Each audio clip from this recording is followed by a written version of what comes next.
All right. Welcome to the smartest people in the room. We are glad you are here, and just by showing up today, you're already demonstrating your very own smarts. Today, I am thrilled to present two of the most widely known and well-respected global music executives I know. One is a frequent host here, and the other has been on my target wish list since I launched this series in 2020. And I promise you will leave today smarter and more inspired and enlightened than you arrived. Before we get started, please let me take care of some business. First, to the audience, please feel free to introduce yourselves in the chat window. The reason we do these webinars is twofold. First, we want to showcase really smart people and the amazing work they do day to day in the music industry. But the second reason is a bit more nuanced. Many of you know that I am a music industry headhunter. I run the music practice at Turnkey ZRG, and I place music executives in roles throughout the industry. So by definition and function, I help people connect with companies. In this series, my goal is to help you make more connections, and I invite you to take full advantage of that opportunity. Specifically, I invite you to engage with the speakers and the other attendees in the chat of the Zoom. Please introduce yourselves, share your LinkedIn profile, and say hello to your friends, and please make some new ones. And ask questions of our speakers. We will try to address as many of those as possible during the session. I also want to thank our program sponsors, for without their support, we could not keep this series free. Special thank you to First Horizon Bank, Turnkey ZRG, the Tennessee Entertainment Commission, MedJet, Tennessee Brew Works, Project Music, and Better Than Booze.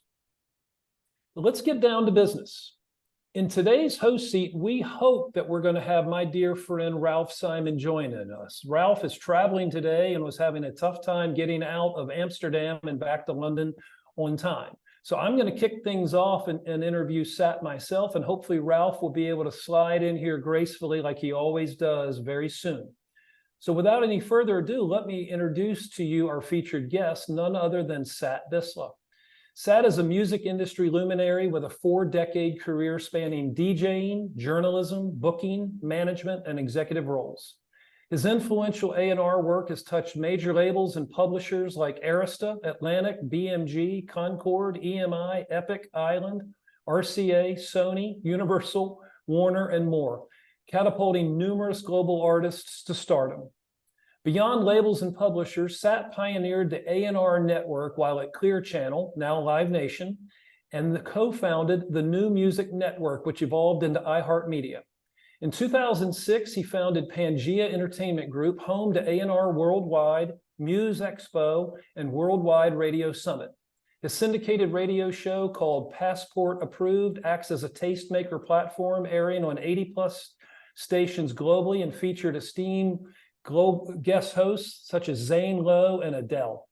Sat's pivotal support, discovery, and/or signing credits include Adele, Coldplay, LMFAO, Keane, Katy Perry, Lorde, and hundreds more. His industry contributions earned recognition in Billboard, Variety, and music business worldwide. In 2018, the mayor of Los Angeles and the Hollywood Chamber of Commerce honored him. In 2019, he received the Founders Award from AMAC, celebrating his remarkable influence in media, entertainment, radio. Sat remains an icon in the music world, leaving an indelible mark on the industry. It is my honor and privilege to welcome him to our platform. Sat, hello there. How are you, sir? Hey, Tom, thanks so much for that very kind introduction. I'm doing well, thank you. A bit jet lagged. Just got back from a 5-week excursion to Asia, Europe, and the UK, so. Well, I have a feeling you are probably as much a globetrotter as Ralph himself. Your passport must have almost every single page stamped, right? I'm trying to keep up with Ralph. I think he's a few thousand miles ahead of me. You know, I customarily introduce Ralph as the music industry's goodwill ambassador. Is there a nicer man on the planet or in this industry? Not too many like Ralph. No, he is singularly unique. Well, listen, I am going to pinch hit for him for a few minutes. As I said to the audience, listen, you're still going to get the main event here, and that's Sat himself. And so, Sat, let me begin by simply asking you about your launch into this industry. How did you get your start? Because you've done so much, but where did you get your initial start? Who gave you that first break? Honestly, I give a lot of gratitude to my parents because they always had music in our home, whether it was Punjabi music, Bollywood, BBC Radio 1, listening to the likes of John Peel back in the 70s. So my tastes were really kind of shaped by what my parents listened to at home. And I've always been a fan, and that's really how I got, started in the business. I wasn't talented enough to play any instruments or sing, even though I was in the school choir. But honestly, yeah, it was just being a music fan and wanting to share music I loved with other fans around the world. And radio was sort of my starting point into that sort of trajectory. You and I share the same lack of skill and talent for making music, but I think I can speak for both of us. No one respects the creator or the content more than us. In fact, I'm in awe of musicians, and that's why I do what I do. It only takes a special gift to be able to do what they do. No kidding. So you were born in India, but moved to England and then raised in California. Is that correct? Actually, I was born in England, in Wolverhampton, the hometown to Led Zeppelin, ELO, Black Sabbath, but also luminaries such as Corner Shop and Babylon Zoo and Kajagoogoo, to name a few. But my parents are from India, so I was a first generation born in the UK, and then eventually moved to the US in my early teens. And went to Fresno, California, of all places. I went from the armpit of England to the armpit of California. Hey, I hope we don't have any Fresno folks attending today. Sorry about that. Fresno definitely played a pivotal part in my early years, so I have a special place for Fresno in my heart. So tell us about your very first job at that radio station.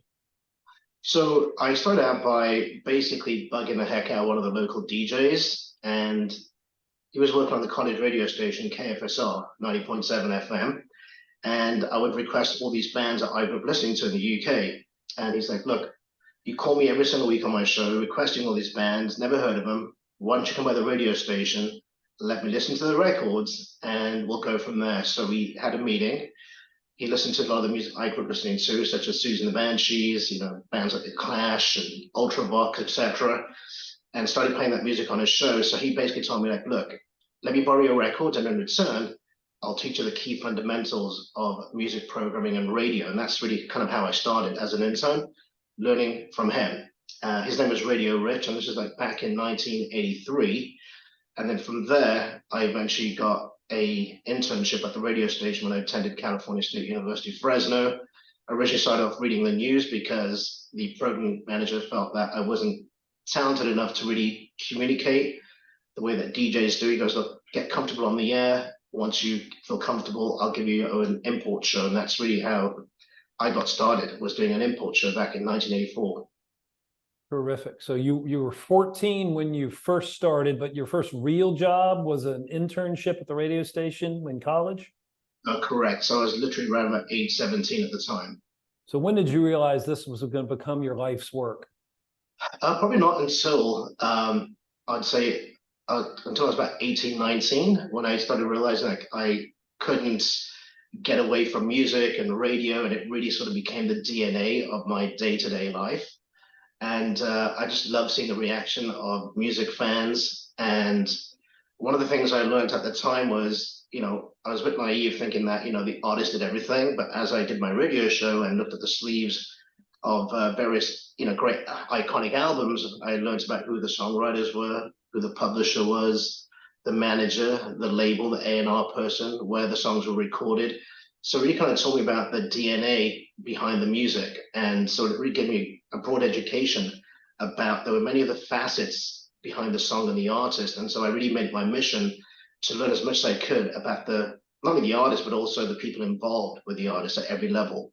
And so that's sort of how, my sort of first sort of entry point into A&R came to be, was learning all those things. And then from, doing radio, I got involved in club culture. So I started, working at local nightclubs. Didn't know how to mix, so I had to teach myself how to mix, beat mix and scratch. And that took a few months. But I think what the venue owners were really impressed by was the fact that I was doing a 3-hour import show, but could sell out the venue with 400 or 500 kids that just loved the music because they couldn't hear it anywhere else. the internet didn't exist at the time, so the only way they could hear that music was my radio show or, at the nightclubs. So And you, uh, so and you so were DJing in nightclubs before you were DJing on the air? I did it simultaneously. Yeah. So started from radio and then got involved in club culture. And back in the day, in the early 80s, there were two monitoring services. There was, Arbitron and also Birch. So the Birch report did some surveys, and they found that my radio show is actually showing up as number one most listened to program in Central California, and that's when the commercial radio networks started reaching out to me saying, "Hey, how about doing a show on our station?" So the first commercial radio show that I had on air in the Central Valley in California was on a station called, I think it was called Mix 104, and Kevin Carter, who now runs Ramp, or the founder of Ramp, he was my PD. So he gave me like a 2-hour mix show to do on Saturday nights. And that was my first sort of forte into commercial radio. And that sort of dovetailed into building my brand even bigger in the Central Valley. And then eventually, I got onto a station called KKDJ, an iconic radio brand in the Central Valley. And then eventually Willoughby, who was my PD, convinced, with along with myself and a few friends, that they should switch the format from rock to alternative. And that became Central California's first mainstream commercial alternative radio station, where I ended up being the music director and eventually, music director / APD, working with Willoughby, then eventually Don Parker, who's now iHeartMedia.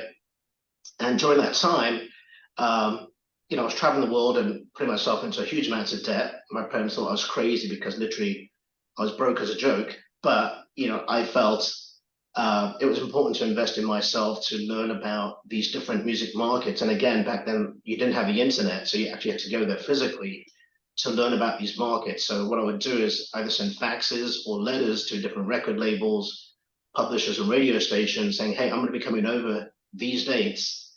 I'd like to meet up with you." Some people would respond, some would not. And again, being naive, I would just literally show up at their doorsteps, even if they hadn't responded back to me, in the hope that they might just take a meeting with me off the cuff. And I'd say some did, some didn't. So that's when I started learning a lot more about the global music business and integrating what I was doing with radio and club culture into what I was doing as a music journalist. And then obviously while I was DJing, I was also promoting and booking. And so it all sort of cascaded into one sort of kaleidoscope of possibilities and creativity where everything sort of lived together, because I realized that music was not just a part of the music business, but really a part of pop culture, because it really touched everything from, whether it was technology, television, print media, merchandise, and everything else. And so I started seeing music really more as a pop cultural impact and not just, one or two things. And so from working in radio, I eventually moved to Burbank, California. So Tommy Nast and the late Jonathan L., who unfortunately just passed away a few months ago, hired me as the alternative music editor at a trade publication called Virtually Alternative, which was part of the Album Network and Network Magazine Group. And so at that time, none of the trades really focused on the international business. I had done some freelance writing for Hits Magazine, FMQB, The Hard Report, doing like weekly reviews on imports. And I said to Jonathan and Tommy, I said, look, you guys are covering the international music scene. Would you be okay with me writing a column on a weekly basis that covers the international business? And they're like, look, we're not really interested. If you want to do it, by all means, go ahead and do it, but we're not going to pay you for it. I go, absolutely fine, I'll do it. And literally within a few months, a couple of friends of mine, Igal Takar, who's married now to Jacqueline Satin, the president of Virgin, and Xavier Ramos of Interscope, they said, hey, Sat, you should be doing A&R, because our entire A&R team reads your column each week, and they're just wondering how you find all these amazing artists. So they arranged a meeting for me with Tom Wally and Stephen Levy, at the time was Tom Wally's right hand. And so I had a subsequent meeting with them. They offered me an A&R consultancy. And at the time, I was still trying to pay for all my debt from all the travel I'd done, for many years around the world, and realized I could make more doing a monthly demo cassette than I would an entire month working at the Virtual Alternative magazine. And that was sort of my first entry point into doing A&R. Now, so I didn't know all the intricate nuances of what an A&R person would do day to day, but I had the understanding about, music and sort of working in club culture, knew about, A&Ring from a mixing standpoint, production standpoint. So I was able to sort of articulate that experience into just being a music fan. And my first demo cassette that I brought to Interscope back in '95 had 4 artists, 3 of which I thought they would want to sign. I thought that without a doubt they want to sign all 3. The 4th, maybe they'll sign it. It's a bit cool and too eclectic, but they might go for it. And sure enough, Jimmy Iovine wanted to sign the most eclectic band on my demo reel. And that was a band called Acacia, which was a band formed by Guy Sigsworth, who's gone on to produce work for Madonna, Bjork, Annie Lennox, and a whole host of others. He was in a band called Acacia, who was signed to Warner's UK, but didn't have a deal in the US. They were signed by Rob Dickens at the time, and Rob and Tom didn't really see eye to eye. I won't get into all of that, but the deal didn't happen. And they passed on the other 3. And fast forward a year and a half or so later, the other 3 became multi-platinum selling acts. And that was Dido, Faithless, and Fatboy Slim. And then I realized, like, wow, whilst most A&R people had a 10% batting average, on my first demo cassette, I had a 75% batting average. And around that time, I was also working with Safta Jaffrey and Muse, who were also unsigned, not published. Safta and I started working together, and I helped broker one of his first deals in Germany. Then eventually, Quarter Marshall picked up the band in the UK. And then I introduced him to a friend of mine who was a radio promoter in the US. And we were able to get a deal with Maverick, which was a label owned by Madonna, ran by Guy Asiri, which is part of Warner Music Group. And around that time, I also helped a band called Sixpence None the Richer with getting US and international radio exposure. So a lot of things started culminating around that time, and I started getting approached by a lot of A&R people saying, first and foremost, how are you finding these artists?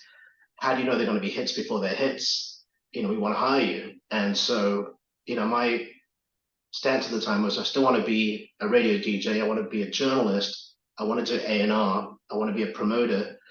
I started dabbling in management around the time too, working with a guy called Rob Dugan. And, Jason Bentley had placed a song in the first Matrix, which was called Club to Death, became one of the most synced songs in the world. And so I started doing all these different things. So I said, look, I don't want to do A&R full time, but I will consult for you. And so at the time, all the labels were like, well, are you going to consult for us exclusively? I said, no. And they said, well, that's not going to work for us. I said, look, first and foremost, you're not going to sign every single band that I bring to you. And secondly, because of my relationships around the world, I can also help break your artists on different platforms through sync, through radio, through other platforms. And then also, the one thing that you're not aware of is the world is changing, and we're one day going to have a global music market, and I can introduce you to relationships that you don't think you need to have, but you need to have because it's going to change your business in the near future. And so some of them got it, some of them didn't, but at one point, I was consulting pretty much every major label, 14 major labels on both sides of the Atlantic, not exclusively. And I think a lot of them realized that, okay, Sax bringing us so much value outside of just A&R. He's bringing us, relationship currency where we're actually meeting people that we should actually be in business with. And so some of these introductions that I facilitated helped, land some of these companies multi-million-dollar deals. So they literally, paying me a few pennies to make huge amounts of revenue. So that's what I think it all clicked for a lot of them, was like, okay, this guy actually knows what he's talking about and he's delivering results. And that was sort of the transition for me to eventually go on to launch this idea called Globally Challenged with one of my colleagues at the time while I was working at Album Network, which was the world's first of its kind online A&R resource, where I was tipping off A&R executives and publishers, managers, booking agents to, emerging artists from across the globe and providing them really good intel as to what was happening with some of these artists, but also introducing them to new producers, mixers, songwriters. And when I officially launched that platform, I helped a number of acts get signed to multi-million-dollar deals, which at the time was pretty much unheard of. I mean, these are acts of no data, just amazing talents. So that included artists like, Keane and Bonnie McKee, Orson, and a few others. And yeah, and then eventually evolved into what is, what was A&R Network and eventually what is now A&R Worldwide. Wow. Well, there's a lot to unpack there. Let me rewind that for a second. First off, there were a couple of really great nuggets of wisdom tucked into some of those things that you were describing. You were a very young person at that time, but what I'm reading into that is you invested in yourself. You knew what your value was, and you kind of held your ground. My wife always says I'm very stubborn, and I am. I'm very passionate, very stubborn. So I don't think I had an actual commercial vision. All I knew is that this is what I wanted to do, and this is what my calling in life was. And so that's when, I just sort of went for it. And I think the real tipping point for me, because I was always very shy, to be honest with you. My father was killed in '98, and that really changed my entire life because I went into a very dark place, was very depressed, and my savior was music. And there was a very interesting conversation I had with my mom because I was, at home just really upset and sad. And, she said, your dad would be so disappointed in you. And I was just sort of shocked that she would say that to me. She goes, he sacrificed so much for you, coming from India, giving everything to, his family. And you cannot let his death be in vain. You've got to go out there and make something of yourself, make him proud. He gave you the opportunity, seize it, make something of yourself. And that really was what made me fearless because I realized, yeah, you could lose your life like that in a blink of a second. And so you want to make the most of it and try to hopefully make a positive impact. And that's really sort of what changed my life in a drastic way. And then, of course, when I had my kids, I realized that as a parent, there's a greater purpose in life than just yourself. And what can I do to make the world a better place for my kids and hopefully be a good parent? And that's really been the main driver. It wasn't driven by commercialism or opportunism. It was more about making a difference, a positive difference, and making my dad proud. And through that whole experience, I then realized, yeah, I could do that. A lot of people didn't believe in me, and I had to do a lot of self-belief because at the time everyone was telling me, hey, your idea is not going to work. And I literally bet the bank on it, put my my home on the line and put everything on the line to start this business, not knowing whether it would work or fail. But my belief was if it was going to fail, it would fail on my own terms, not on somebody else's. Sounds like the love of a mother is really, really important in getting you started. Have you ever thanked her for that conversation? Oh, always, she knows, but she's also the kind of person that doesn't need thanks. She goes, look, the fact that you're doing something that makes you happy and I don't have to worry about you, that's the best thanks that you can ever give me. So, yeah, I think as a parent, you don't need thanks. You just need to see that your family's doing well, they're healthy, they're safe, and they can move on in life in a positive way. And that's the best thanks you can get. Amen. Another thing that you said in your story is you were bold enough to show up at those executives' offices without a confirmed meeting. That's another attribute of your success. Just be willing to put yourself out there and show up, right? Yeah, that's funny. My son has a quote. He says, Dad, you got to seek discomfort. And I kind of laugh and I go, we're sort of similar in that way where, I've always, yeah, I wasn't afraid to fail. But then again, like I said, after I lost my father, failure was not an option. I'm like, look, if I, more so then than years prior, where I just, pardon my French, I just really stopped giving a shit. I'm like, hey, if I'm just gonna go for it. If I fail, I fail. If I succeed, I succeed. But I just don't care what anybody else thinks. I'm just gonna go for it. Amen. So another thing that is a hallmark of your career is your innate ability to collect relationships and develop relationships. You mentioned a couple of iconic names a moment ago, and that is you were very early in the rooms with people like Jimmy Iovine and Tom Wally. Talk to me a little bit about how you found yourself in the company of such icons so early in your career. So, as I said earlier, I was introduced to Tom and Stephen Levy through Igal Dakar and Xavier Ramos, who were two early friends. And so I think I mean, my interaction was more so with Tom than Jimmy. I'd met with Jimmy maybe a couple of times, but it was more so with Tom and Stephen Levy. And I think what they realized was that I had a very unique understanding of things that most A&R people didn't, because I'd worked in radio, I'd worked as a journalist, I'd worked in club culture, I had booked, I'd promoted, I had all these different skill sets that sort of intertwined with my understanding of music and culture and the global marketplace. So I think that was why they were intrigued.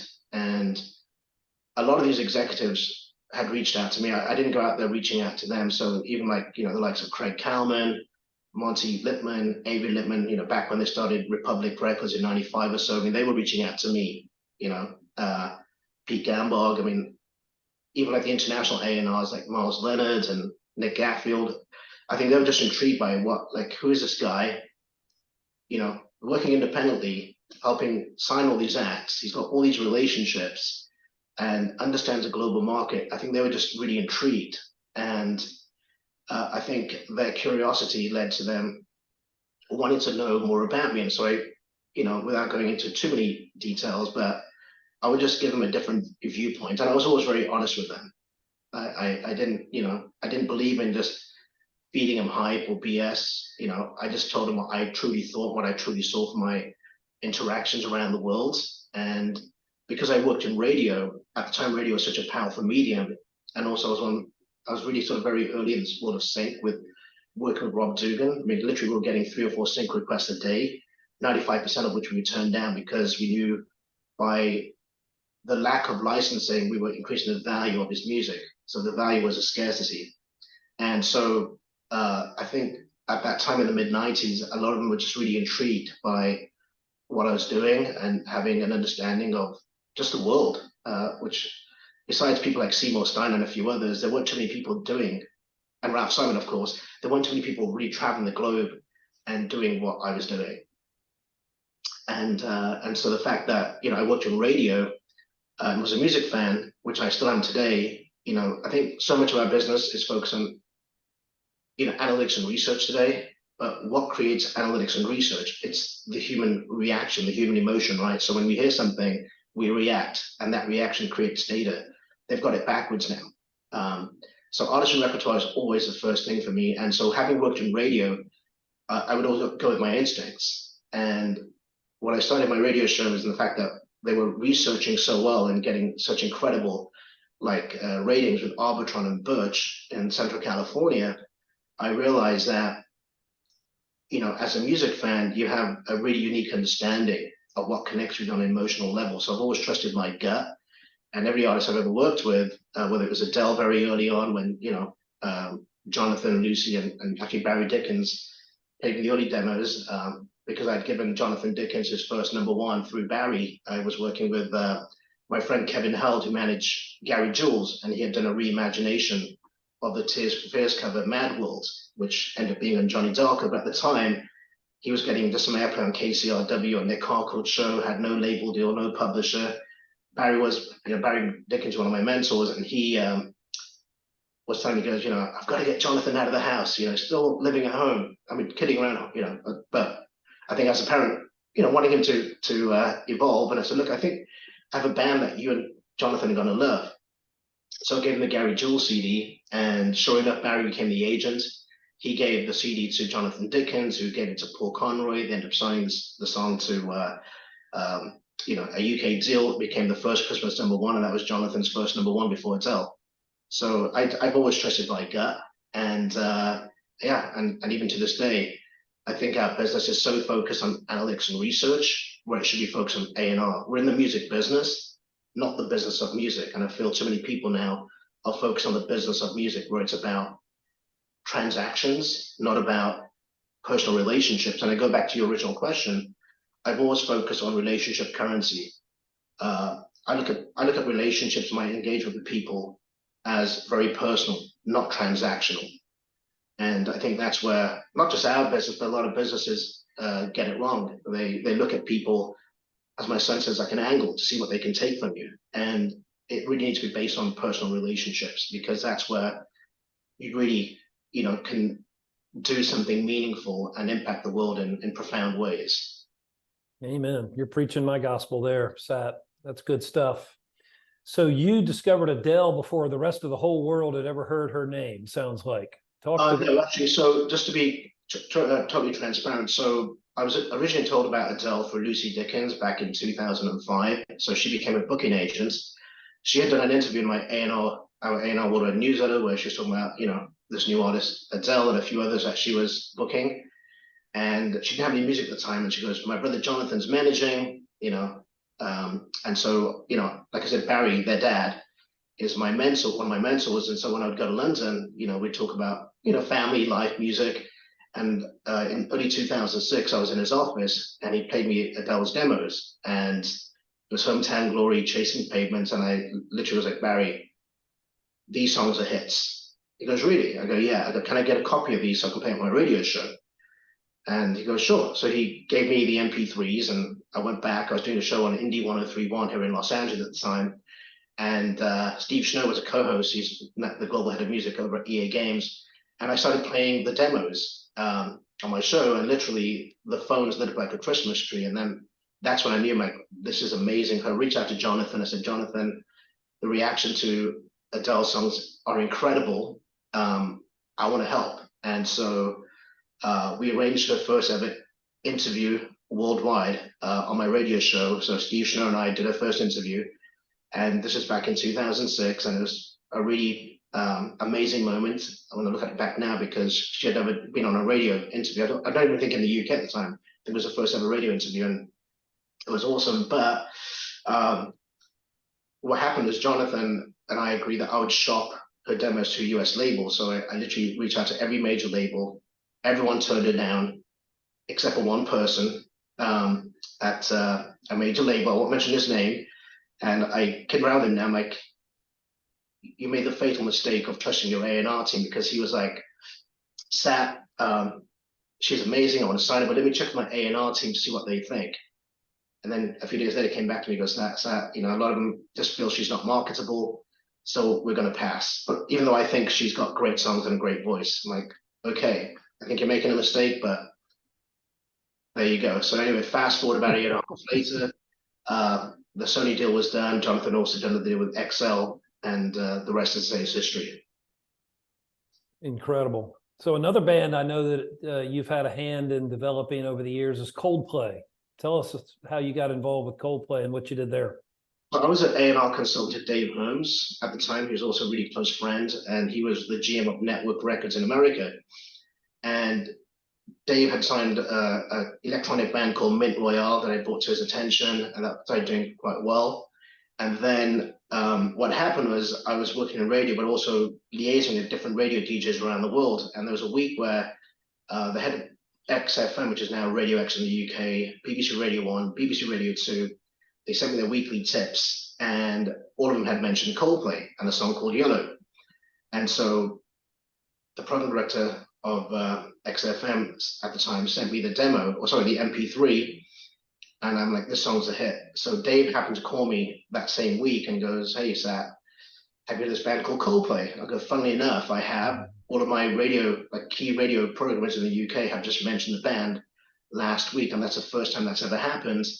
And I think the song's a hit. I just heard the song Yellow, and I think it's a hit. He goes, I think it's a hit too.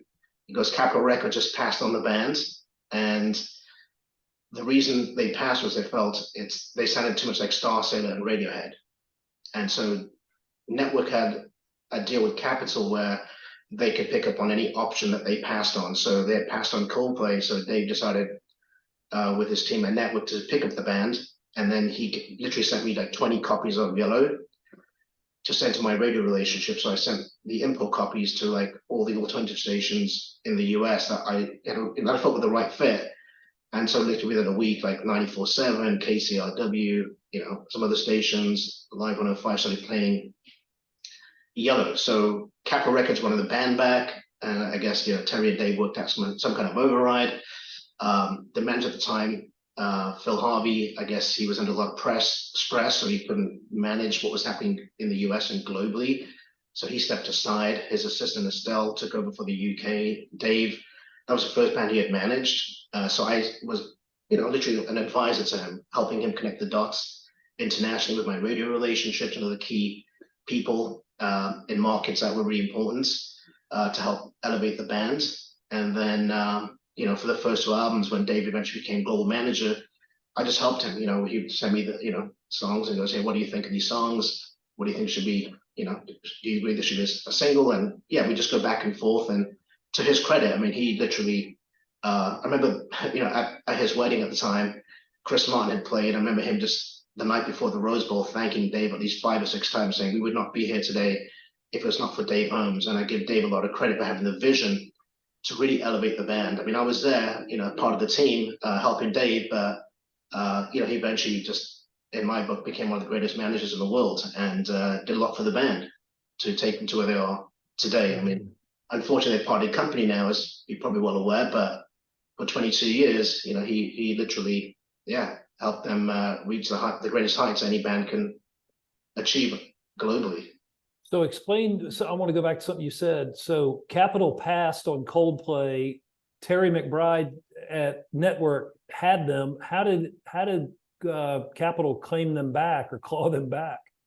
Well, Dave was the one that's spearheading that with Terry. I think I remember at the time, my understanding, they had decided to give them an override.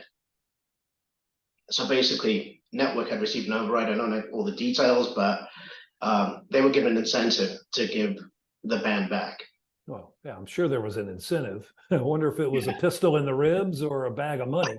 I don't know all the details, but yeah, I'm sure Dave can speak to that, if he wants to. But yeah, look, I mean, a lot of artists obviously get overlooked, and I mean, I'm not perfect by any means. I mean, there's a lot of bands that I've also passed on that became very successful. Music's subjective, so you sort of go with what your instincts tell you, and your instincts aren't always right. Yeah. So let me ask you a little bit about this conference that you now put on annually called Muse Expo. Tell us about that. And when is it, and how can we take advantage of it next spring?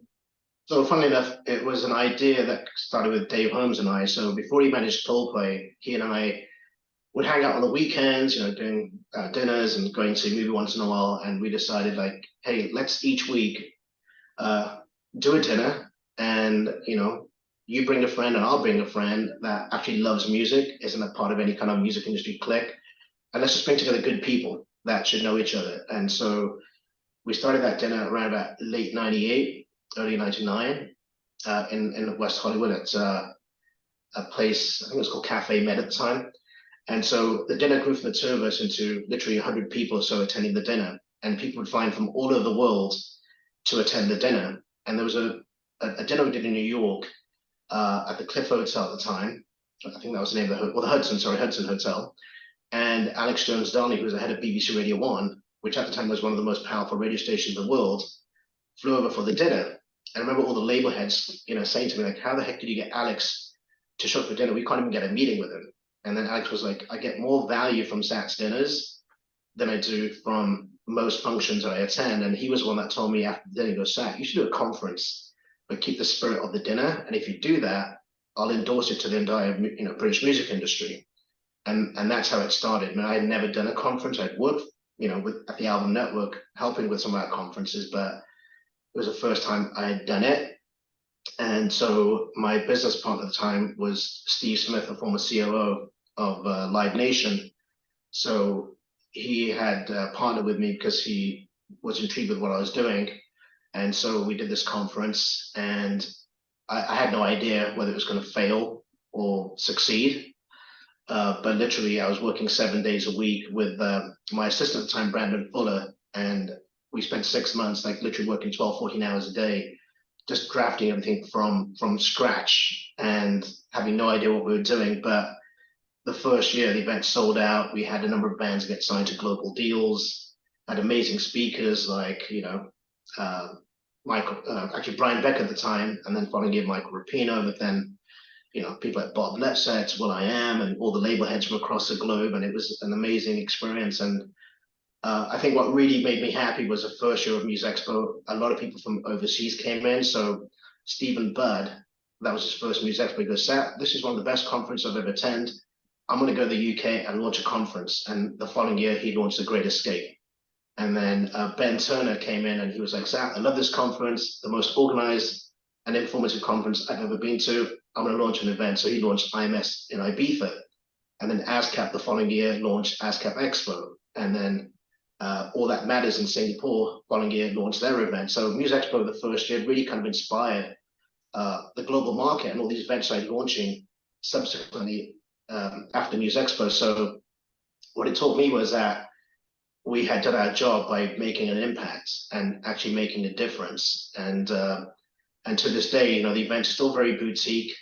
And because we're not in the conference business, I'm in the music business, we're able to attract a lot of our relationships to really kind of speak to what's happening and what's going to happen, but also at the same time, you know, provide some really unique intel, because with the day-to-day job that I'm doing at A&R World with my team, and again, it's important to remember I have a really amazing team with Monty and Dusty and Joe and others that have been a part of my organization that have been with me, you know, through thick and thin to help take us where we're at. But Music Expo, I think, is a very special event, and I hear that from people all the time where they say it just feels very personable.